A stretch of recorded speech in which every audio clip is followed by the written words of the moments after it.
I met a gypsy. So what was the experience like, though, of the games? Like, competing aside, just to actually go and be an Olympic athlete? Crazy. I had a wild experience. Probably like one of the biggest growth of my social media was from, I guess you could say, like a borderline almost like controversial post.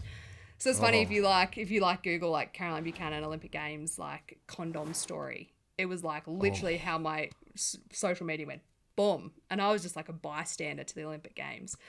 So I get to the Olympic Village and I was like, what the hell? And you get there and there's this box and it's like kangaroo condoms for the gland down under. And I was like, that's pretty funny. And I was like, so I took a tweet and I was like, took a photo and I said, wow, rumors are true. #athlete village. And I remember this actually. so now then that you say this. there was two different brand, like Olympics, partnerships, like everything. There was two different brand condoms in the bin. And so one was like the official partner of the Olympic Games sponsoring Australia, and then they'd ran out. This was week 2 of the Olympic Games.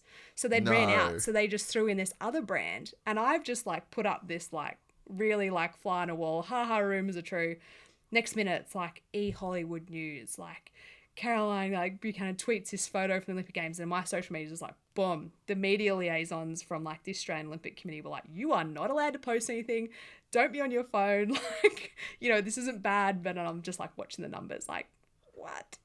It's a really cool exposure. But that was like, yeah, the Olympic Games platform is insane. So that was week 1 and I'm like, wow, okay, this is crazy. You know, and then David Beckham and all that scenario, and then you're racing.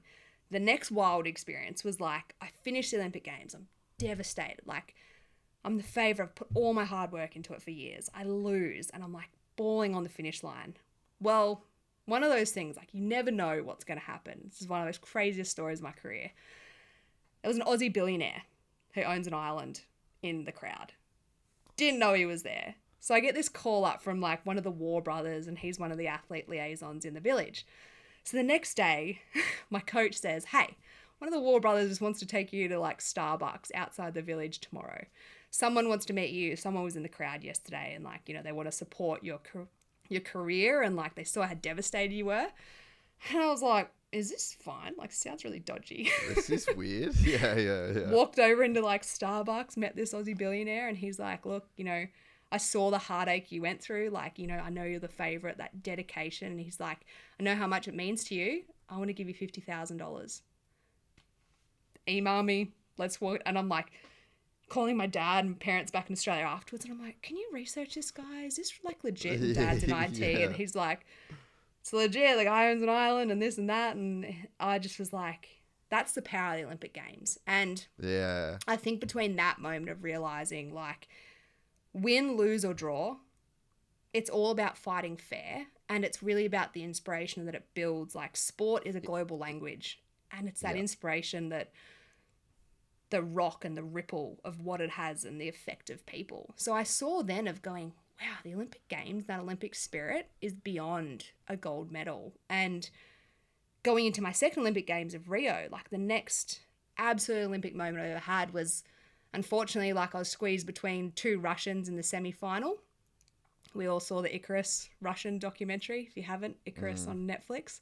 So I get bad year, bad time to compete in the Olympics. So I get cut off by 2 Russians either side of me.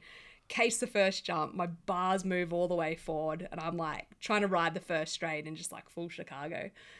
Jackknife, crash in the first turn, I'm out. Again, favorite out in the semi-final. It's like, what is happening?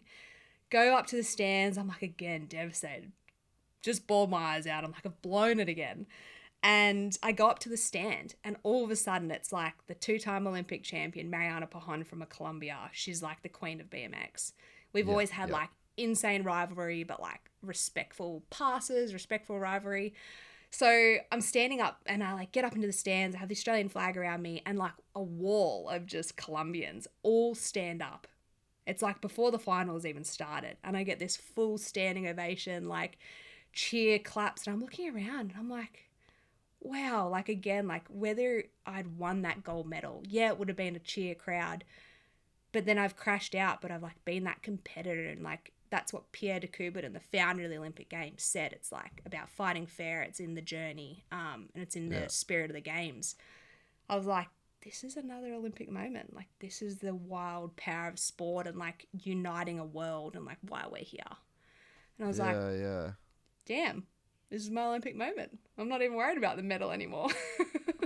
That's cool. I just got goosebumps thinking about that. It's so true. Like, I remember being so excited to watch the Olympics as a kid in Australia, you know, like whatever, Channel 7 fucking win, whatever it was on. And yeah, just like cheering for Australians. And it's like this, whether it was the swimmers or it was the gymnastics or it was the sprinters or the cyclists, like it just was so, it brought like the whole country together for like those 2 weeks.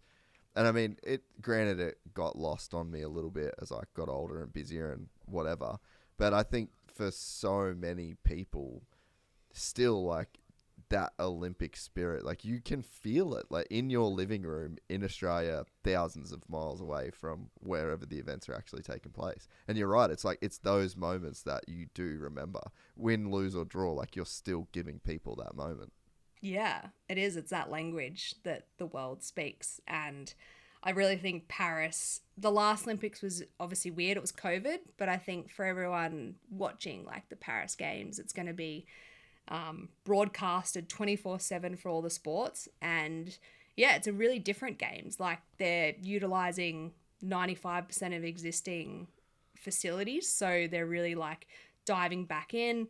They've made this whole urban hub of all the action sport events all in one facility. So yeah, I'm excited to be sort of running around and interviewing skate and freestyle BMX and getting those stories and then co-commentating for the race. So being that analyst and just chiming in sort of, you know, why Sayus Kakibara is winning by 2 bike lengths, or, you know, why Isaac Kennedy, you know, is warming up like that, and just having that bit of analyst and insight for Australia. Is Saya going to be a favourite, you think, this year? Definitely. So the program, we actually just won, which is unheard of, the under-23 women world tour, the under-23 men, the elite women and the elite men, all Australia. No so shit. Clean sweep. The Australian program has basically got the depth. So I really feel like with Isaac Kennedy just winning the overall world tour, he's sort of come back off injury. He won his first World Cup this year, and I really think he's a favourite coming into this Olympic Games. And then with Saya as well, she's gone through her trials and tribulations, but yeah, she's come back from concussions, she's come back from injury, she's come back from her brother having a really bad accident as well. And when Saya's cool, calm and collected, like she's going to be another favourite for Australia. So pretty cool games. Man, that's so cool. And so there was really that much fucking going on in the Olympic Village though. Well, I don't know. They ran out. I'm a bystander. Through 'em. I was just a bystander.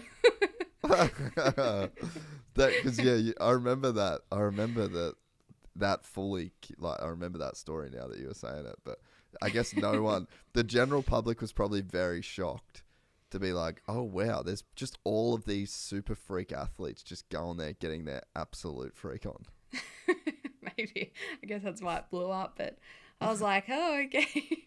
The power of Twitter, and next minute it's Hollywood News with your face. I was like, epic.